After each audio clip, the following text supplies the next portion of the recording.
The two catch up to talk KD beating the Warriors, and of course, Stephen A's jumper. That's coming up right here on First Take. How do you think he's going to do, Magic? Well, you know, he was known for having a jump shot in college, so I hope that he hit a few jumpers. That damn James Harden set me up, man. He wouldn't let me practice. He wouldn't even let me take off my tie. And he said, hell with that, get behind the three-point line. I said, why are you doing this to me? He said, as much smack as you talk about everybody else, I don't want to hear nothing. Get behind the three-point line and jack it up. It was bad. It was bad day. It was bad day. Well, you know, you were talking stuff about my Jay on the promo yesterday. Yes, I was. And so, you know what I do to you. I might not do what James do to you, but, you know. Well, listen, it could be another bad day. Your jump shot developed as you grew, as you got older in your career. Yeah, Early on, you were not a jump shooter. But didn't you set the record for consecutive threes in the five? Oh, stop kissing up. I'm pretty sure. Kissing up. Don't tell him all the stuff. Don't throw salt Come on now, you know I know him anyway. You know me, you know I know him. No, jump shooting was not my game. It was not your thing. But in fairness to Magic, it wasn't MJ's either. No. Yeah, at first. He developed. And let me say this, too, while we're on that young man. Whoever closes the end of the season between Russ, and Harden gonna win the MVP because them dudes are balling so hard, and I don't know how you gonna decide which one of them guys. Let me tell you, and you tell me whether or not you just. But let me just say, the triple doubles that mean a lot to me because I know how difficult it is to get one. Averaging. So that's and then what James is doing, and where he has his team. See, I give a vote here and I give a vote here. So now Russell's working with less. Yes. Working with less. Yes. But I got to give credit where credit is due. And I know Max always says that James Harden is a beneficiary of D'Antoni. To some degree, yes. But James Harden was who he was before D'Antoni arrived. Let me squash this real fast. Pat Riley came to me and said, Irvin, it's your team now. I said, did you ask Kareem that I can have this green light? Because, you know, he said, yeah. I said, okay, I got to go from 17 points now to 25 points. He says, that's what's going to help us win championships now, you scoring more. That added responsibility made me a better player and the MVP of the league. It's not his system. It was him saying, here's the ball, you're going to be the point guard now. That added responsibility of playmaking has made James Harden a better player. Same thing with Russ. KD leaves, okay, it's your team now. You have to play at a high level and get these triple doubles just for them to win. I have a question about that, though, because you were able to do that in the context of championship teams. Right. Even as you added responsibility and filled up the stat line, triple doubles or what have you, it was still very much the ball was moving. It just didn't stick with you and you dribble to death, right? The ball was moving. You made all your teammates feel they could be the best versions of themselves. You trusted them. Right. Russell Westbrook's my favorite player because it's unbridled aggression. How often do you get to see that at that level? But at the same time, I wonder what someone like you, what you think about his style of play. Is he trying to do too much? Is he not doing enough of what you did by trusting his teammates and to elevate their play by helping them be the best versions of themselves? But he is trusting them because he's still getting the assists. And they built this team, brought shooters in, Anderson in, you know, and so it was a great pickup, Ryan bringing him in. And so what they do is, one, pick and roll, 3 shooters in the corners, and play like that. That's D'Antoni's system, though. But they're winning with it. 3rd best record in the West. I'm talking about Westbrook. Harden, yes, Westbrook. Look, I am so, this guy, amazing. Where he has this team, you take him off that team, and where would they be? He is playing at a high level. There's only been 2 guys I've seen with the type of athletic ability and the endurance. Iverson. Well, that's the 3rd one. Okay. So Allen, LeBron, and Michael Jordan. I've never seen a guy like Westbrook that plays that hard for 42, 44 minutes Stop and at right that there. pace. I'm going someplace. Ooh. Kevin Durant left to go to the Golden State Warriors. Your reaction, remind us of what your reaction was before, when it first happened, July 4th, and where are you now as it pertains his willingness to make that move and what it left Russell Westbrook with? Well, I didn't like it. I wanted them two to stay together because I look forward to seeing OKC every night. I was looking forward to watching them two together. Last season, season before, I tuned in. I ran home just to watch them play because they were great together. And so, and when you come that close to beating a team, you always look forward to the next year. I'm going to get you next year. Okay, I made some mistakes, just like in '84 against the Celtics. We came up short, but we want you again in '85. And sure enough, we came back in '85 and beat the Celtics. I thought if they stayed together, that would have happened. And just so, Max, just so you know, my issue wasn't with Kevin Durant leaving. It's him choosing to go to the team that beat him a month earlier in the Western Conference Finals after being up 3-1.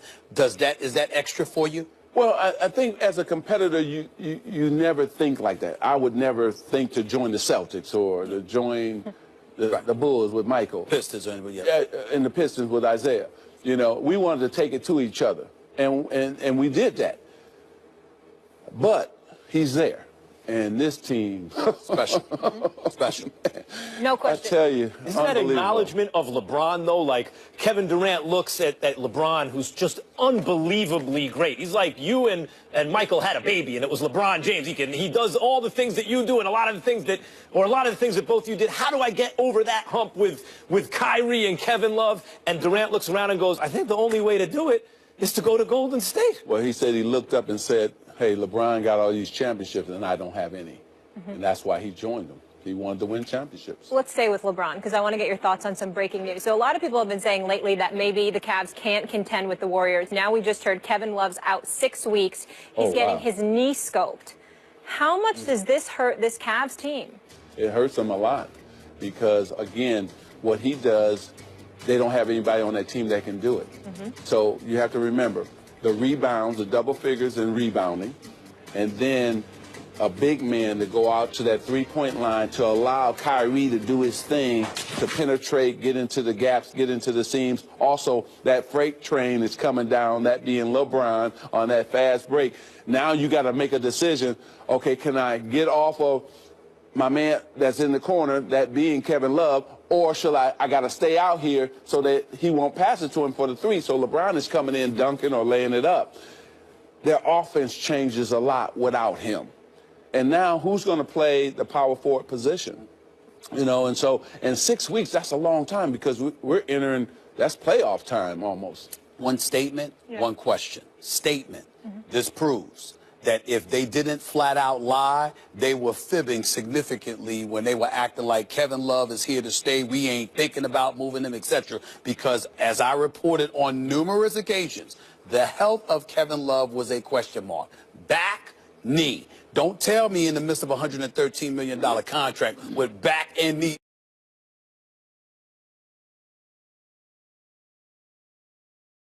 Let's go all in. Let's go all in and try to take my chances against Golden State. Last question. New York Knicks. You had an opportunity to run the New York Knicks. That was a job you turned down. Evidently, very, very wise decision on your part. Could you explain to us what is wrong with this franchise? Why does it seem like Phil Jackson, an 11-time champion, is suddenly inept? And what can be done to change their fortunes around?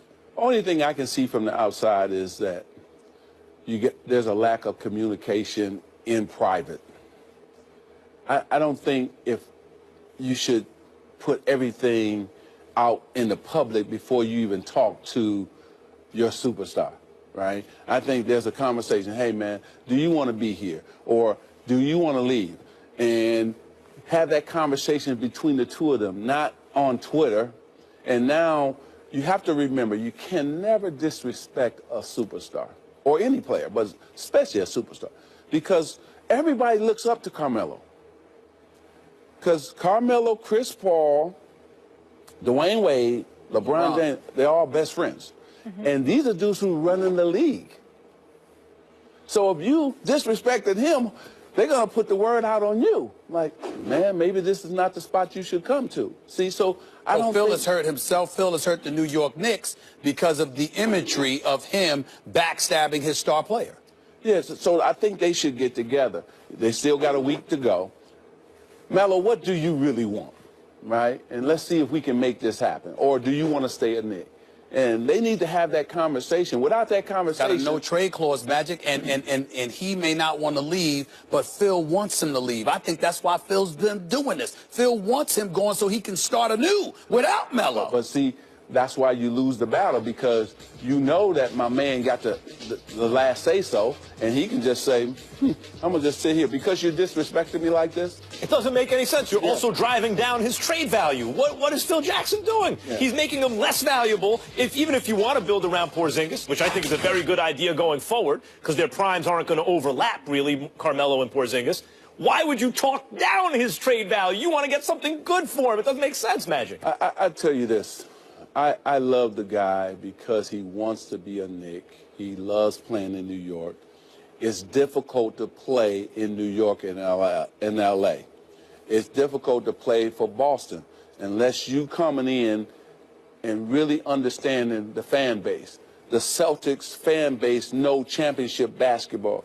The Knicks fan base know good basketball and championship basketball. The Laker fan base know that. So when you come in those cities and playing for those franchises, you got to understand that this fan base is not going to let you have bad nights, nights off, because they understand good basketball. I can't believe that we have to end this segment with me correcting Irvin Magic Johnson. New York Knicks fans do not know championship basketball. Not my lifetime. We don't know, damn it. We don't know. But you love the game. We love the game, but we don't know championship basketball. I'm going to say this about Knicks fans. All these years, they still haven't been winning, just like Laker fans. They all still show up. That is, I just want to pat them on the back. The Laker fans, same thing. They still all show up. They love their team and their town, and they want to win. If I'm Phil, I say, man, let me just build around this cat. Let me just keep him. I got to tell y'all, Clippers games look like a high school environment compared to Laker games. It's night and day. Even now. Big brother, little brother, even with the Clippers having more success. When Magic Johnson speaks, we listen. Unfortunately, we run out of time with you. Wish we had more time. Well, let me just say, go Dodgers, go Dodgers. The season is going to start. You guys are doing pretty good. Good luck with the Dodgers, the Lakers, everything, Magic. Appreciate you. Come back soon. Watch out for these two guys, Man, I still haven't been to your office in L.A. You coming? I know. That's what I'm saying. We got to do that. I got to come by the office. You shoot jumpers with James and you do business with me. Love it. The office is courtside for the Lakers game. Coming up, we're switching gears back to the NFL. There will be no more salsa in the Meadowlands. The Giants say goodbye to Victor Cruz, but does the receiver still have something left in the tank? Max, it's our G-Men. We get into it. And after the break, the moment you have been waiting.